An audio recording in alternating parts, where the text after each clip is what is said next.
Fireworks shooting from the stadium, a signal that, ready or not, the Rio Olympic Games are officially underway. Inside the renowned Maracanã Stadium, the pageantry kicking off the world's biggest sporting event. In Rio, a city loaded with challenges, but where throwing a good party isn't one of them. At the beginning, it had a very Brazilian feel to it all, fitting for the more than 70,000 spectators and more than 24 world leaders inside on hand to witness history, the first Olympics in South America.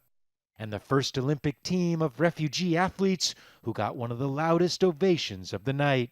In his living room just blocks away from the stadium, William Batista and his family watch it all on TV. He wishes he could be there, but his salary as a welder doesn't allow him that privilege. It is a historical moment that this is happening so close to my home. We really wanted to be watching there in Maracanã Stadium, but we couldn't afford the tickets to get inside. This kind of event is made for those coming from abroad. On the roof of Batista's modest home in the shanty town of Mangueira where he lives, friends and neighbors gather. This is as close as they'll get to this Olympic ceremony. On Friday, some people took to the streets in frustration.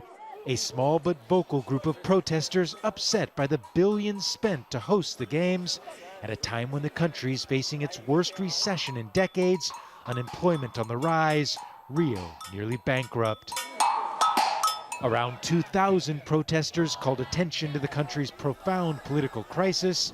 The president is facing impeachment, and they view her successor as illegitimate. All of this has protester ERICK OMENA feeling excluded from the Olympic festivities. We have one of the most unequal countries and cities in the world, and after the Games we have an even more unequal society and city, and that's the main problem. Potential problems or protests aside, as the opening ceremony came to a close at Maracanã Stadium, and now the athletic events begin, the people of Rio know that the eyes of the world will be upon them for the next 16 days. And for Batista and so many others like him in this city, where the Olympics are so close, yet so far away.